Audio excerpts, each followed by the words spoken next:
The heart of Saint John Vianney, patron saint of parish priests, is on a nationwide tour, and it makes a stop here in the Brooklyn Diocese. I'm Tim Harfman, and that story is coming up. A group in the Diocese of Brooklyn helping women find hope and healing after abortion. I'm Emily Drewby, and that story is ahead. A public health emergency is declared in parts of Brooklyn. Mayor Bill de Blasio taking steps to stem one of the worst measles outbreaks in years. Plus, Pope Francis tells young people they're not alone. He has doubts too. The news starts right now.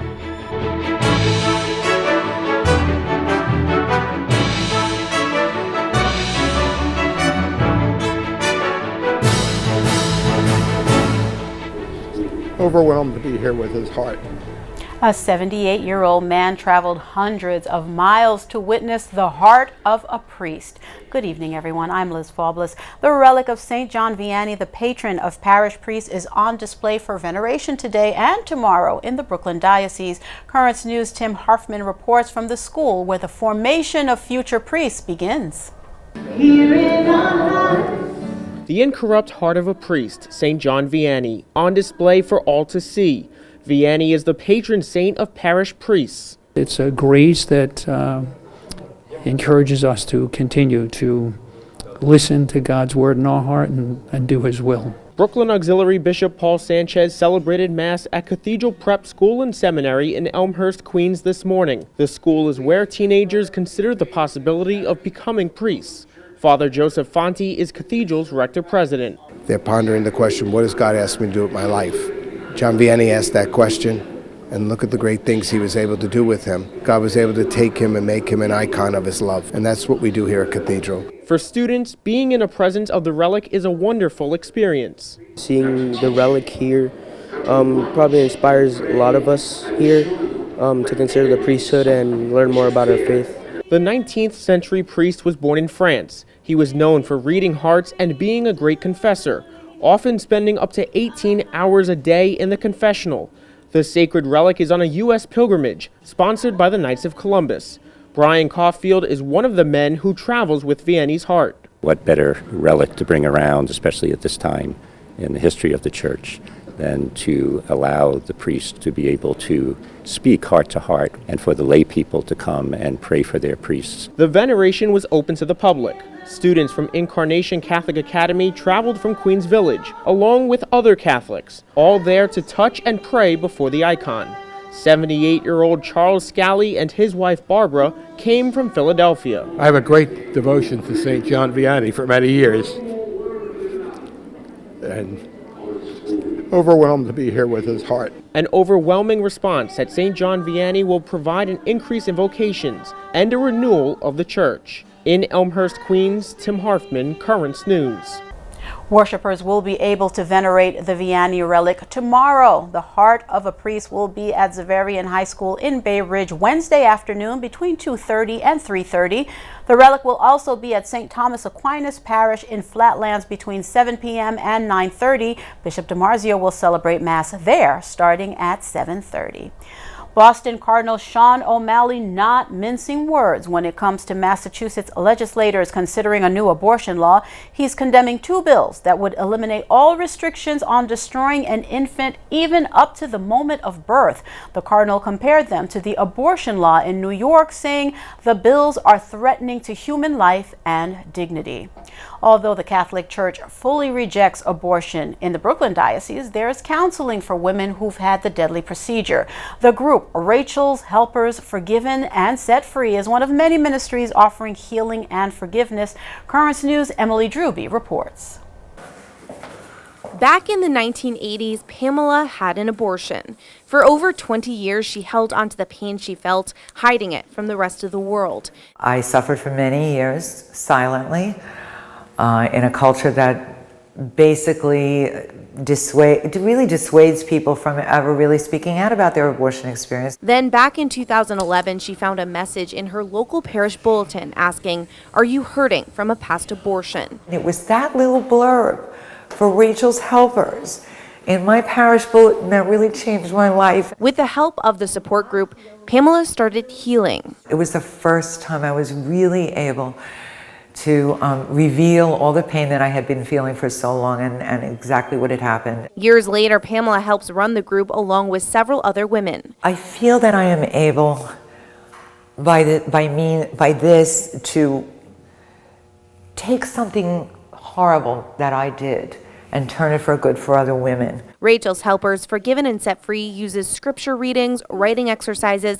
and guided discussions to help women who have had an abortion heal spiritually. With your loving grace, penetrate the wall of denial and hurt. Julia Cheetos of the Queen's Pregnancy Help Center, The Bridge to Life, helps lead the discussions, working from the Bible in a Bible study book called Forgiven and Set Free. And that is our call, to help them feel that they have been forgiven and set free. The group meets within the Diocese of Brooklyn once a week for 8 weeks. That matches the number of chapters in the Bible study book. They have 2 sessions each year, in the fall and spring. Pamela believes what she found in her parish bulletin was thanks to divine intervention. So I do believe, I know that that was there for me, and I knew that the Lord was showing me a way. Her hope is that with Rachel's Helpers, other women in need will be able to follow the same path to healing that she did. Emily Druby, Currents News. If you need to contact Rachel's Helpers, call their phone number 347-702-2352. Meetings are strictly confidential and there are no fees. Bishop Nicholas DiMarzio, a driving force in mobilizing support for the lives of the unborn. Through his leadership, the Brooklyn Diocese joined the international 40 Days for Life campaign during Lent, just one of the ways the bishop is responding to New York's extreme abortion law. He's encouraging prayer, fasting, and education. For more information, check out resource materials relating to the 40 Days for Life online at dioceseofbrooklyn.org. Just click on the Marriage and Family tab. Governor Andrew Cuomo is willing to sign assisted suicide into law. That's what he told Albany radio station WAMC this morning. There's a big push underway to pass suicide legislation. New York would be the 8th state that would allow people to legally end their lives. New York's measles outbreak is now a public health emergency in Brooklyn's Orthodox Jewish community. Mayor Bill de Blasio making that declaration this morning. His Honor ordering unvaccinated people living in certain Williamsburg zip codes to get vaccinated immediately. The zip codes covered by the emergency order are 11205, 11206, 11221, and 11237. Mayor de Blasio addressing the epidemic. This outbreak has been spreading. There are almost 300 cases already, overwhelmingly in Brooklyn. The only way to stop this outbreak is to ensure that those who have not been vaccinated get the vaccine. Those who don't comply will face fines. The city is in the middle of one of the largest measles outbreaks in decades. New measles cases soared across the country, up by 100 last week. The CDC confirmed almost 500 patients in just 19 states so far this year. Health experts blame the anti-vaccination movement for the surge. The Vatican urges Catholic parents to vaccinate their children, calling it a moral obligation. A look now at the big story in Washington today. Attorney General William Barr testifying to Congress. This morning's hearing in the spotlight because of the Mueller report. Karen Kafa has the latest from Capitol Hill. We could not hold this hearing without mentioning the elephant in the room. It's technically a budget hearing, but for a panel of lawmakers, it's also a chance to be face-to-face in public and on the record with Attorney General Bill Barr for the first time since he sent this 4-page summary of Special Counsel Robert Mueller's report on Russian interference in the 2016 campaign to Capitol Hill. The American people have been left with many unanswered questions, serious concerns about the process by which you formulated your letter. It is extraordinary to evaluate hundreds of pages of evidence and make definitive legal conclusions in less than 48 hours. Barr responded to inquiries, stating he is working with the special counsel's office to redact necessary sections of the report. Within a week, I will be in a position to release the report to the public, and then I will engage with the chairman of both judiciary committees about that report and about any further requests that they have. Committee Republicans kept their questioning limited to budgetary concerns. Last week, the Democratic-controlled House Judiciary Committee voted along party lines to authorize a subpoena for Mueller's full report and underlying evidence. The president and Republican allies have seized on Barr's review as what they call exoneration. On Capitol Hill, I'm Karen Kafa. A roadblock tonight against President Trump's attempt to keep asylum seekers in Mexico. A federal judge says migrants can stay in the U.S. while they wait for their immigration hearings. The California court ruling goes into effect nationwide on Friday. The flood of Central Americans seeking asylum has President Trump taking an even tougher stance on border security. He's now reportedly looking at bringing back a policy that's sparking criticism from both sides of the aisle. John Lawrence reports. President Trump threatening to close the southern border to migrants. Whether it's asylum, whether it's anything you want, it's illegal immigration, can't take you anymore. He's also been pushing to reinstate a policy that separates families. This erratic, nasty style of governing is not solving any problems at the border. Sources say outgoing Homeland Security Secretary Kirstjen Nielsen argued the policy would invite court challenges. We have to follow our laws, plain and simple. Others say it's a public relations disaster. If he's pushing an agenda to separate women from their children at the border, that's going to be a disastrous agenda. So I hope he's rethinking that. A senior administration official says a new policy, a so-called binary choice, is also being considered. It would offer a choice to migrant families: stay together in detention or be split while the parents go through the legal process. Why on God's green earth would we separate children from their families? We are a better country than that. The binary choice proposal has been under discussion for months, according to a senior administration official. We're going to have a strong border, or we're going to have a closed border. I'm John Lawrence reporting. The Pope with a bold move. Starting tomorrow, he will host 2 warring leaders in a spiritual retreat. The president of South Sudan, Salva Kiir, and his opponent, former Vice President Riek Machar, will spend several days at Santa Marta House, where Francis lives. The Archbishop of Canterbury, Justin Welby, will lead that retreat. South Sudan has been ripped apart by a civil war that has left many dead and forced millions from their homes. New York City's flags are flying at half-staff in honor of a hero firefighter killed on the battlefield in Afghanistan.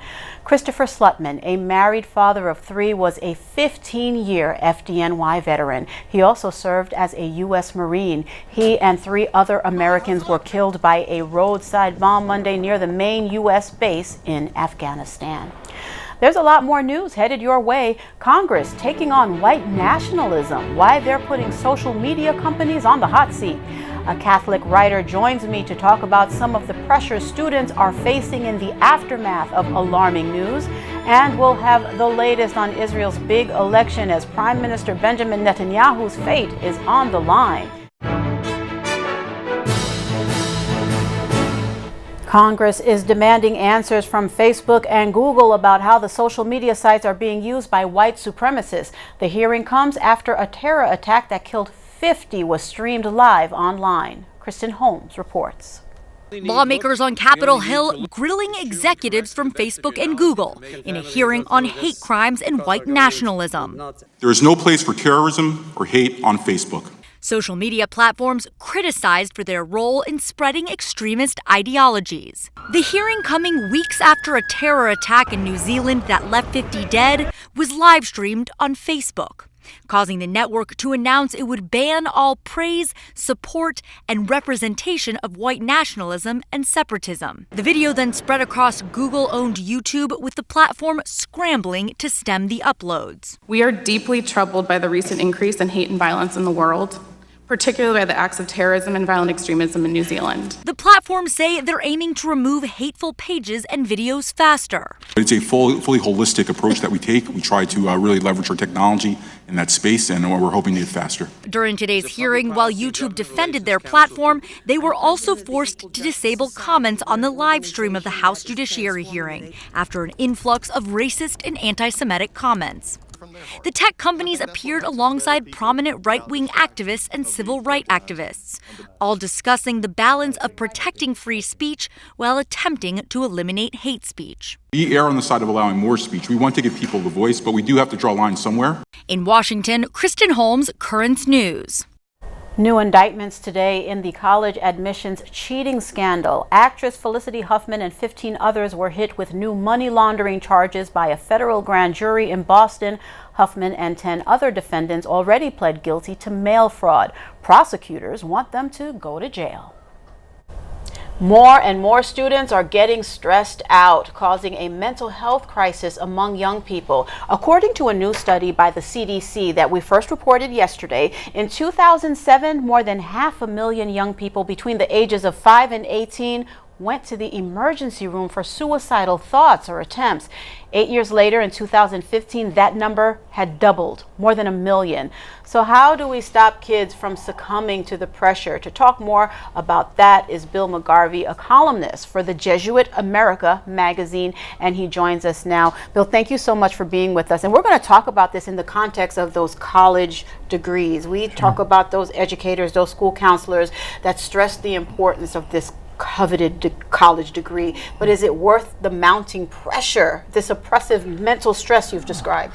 That's a great question, Liz. Thanks for having me, Dee. I think statistic data shows that that having a college degree never hurts in terms of a child's long-term viability in the workforce, et cetera, the out-earn, et cetera, et cetera. Mm-hmm. I think the crisis becomes a question of, and I think part of my article tried to deal with this, was we're saying that we want to build kids or have kids have integrity and character and all this wonderful stuff, but the reality is that an awful lot of parents, especially middle and upper income parents, are really more obsessed with achievement, and so there's a bit of a crisis going on in terms of and you touch character upon education. that the living vicariously through the students, Sure. right? So now that you bring up the parents, let's jump to that. How do we as parents keep from adding this mounting pressure to these kids?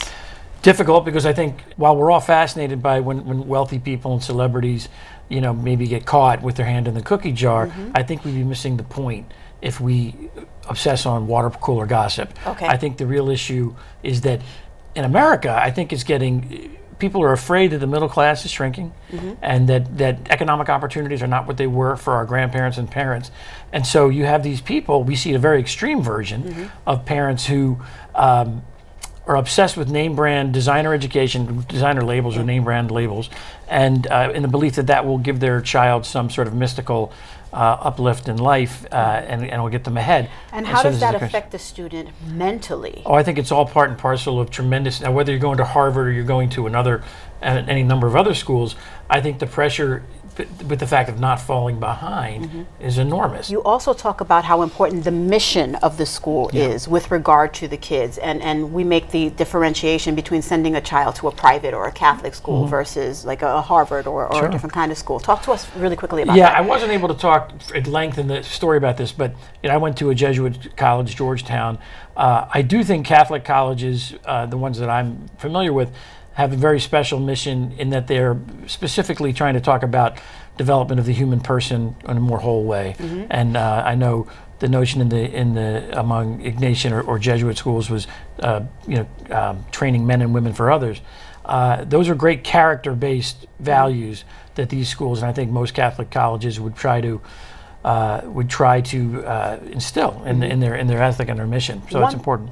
One more thing I want to address with you really quickly before we go is not only do they have these problems getting into the college, now they're faced with the mounting debt outside of college. They don't even have a job yet. How much of that plays into the mental capacity, the resilience of these young men and women? It's crippling. I mean, let's face it, if I had gotten out of college with $150,000 in debt, where I wouldn't have been able to buy an apartment. It blows you away. Yeah. It's crushing. It's crushing the American economy in ways that young couples can't buy homes, they can't start families, et cetera. It is an issue that we are just starting to pay attention to, and I hope that people look at this as really the tip of the iceberg of a bigger issue for all of us. I absolutely agree with that, Bill. I do hope people pay more attention to this. Thank you so much for bringing it to our attention.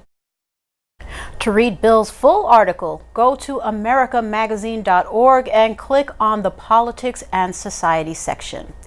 The polls have closed in Israel as the nation chooses its next prime minister. Benjamin Netanyahu is seeking a record 5th term, but early exit polls show him locked in a close battle with former defense chief Benny Gantz. Neither side has a clear advantage so far. The final results should be clear by tomorrow, but actually forming a government could take longer. In 2015, Netanyahu spent more than a month putting together a ruling coalition. Still to come on Currents News, the Pope talks to young people about how he copes with his doubts. And we'll introduce you to Sister Strike. She now has her own baseball card. We'll be right back.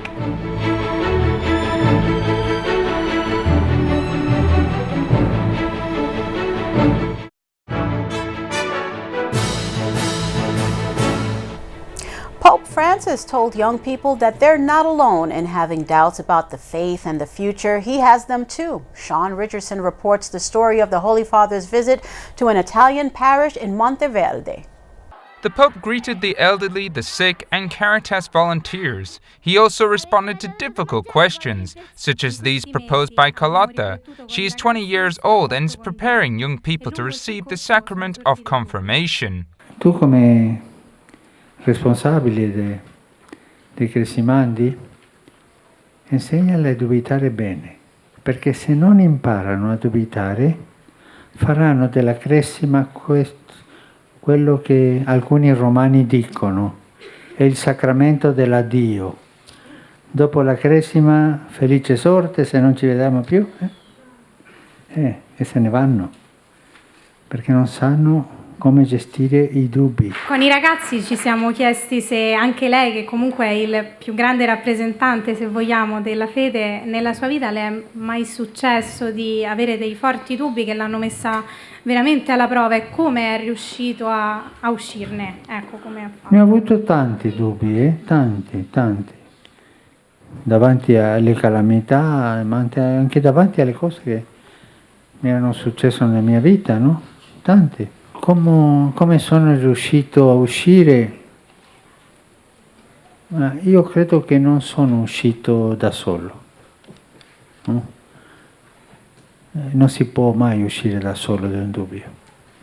Ci vuole la compagnia di qualcuno o qualcuna che ti aiuti ad andare avanti.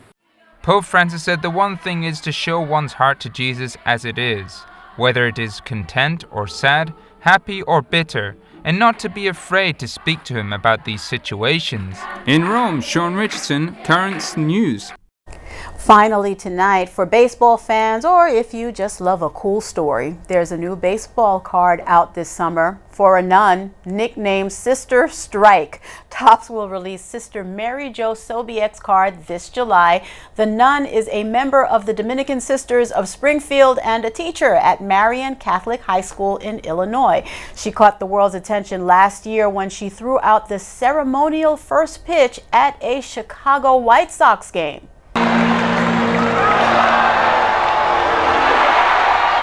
Sister Sobiek is no stranger to the baseball diamond. She played softball in both high school and in college. She says her abilities on the field are, quote, my God-given gift.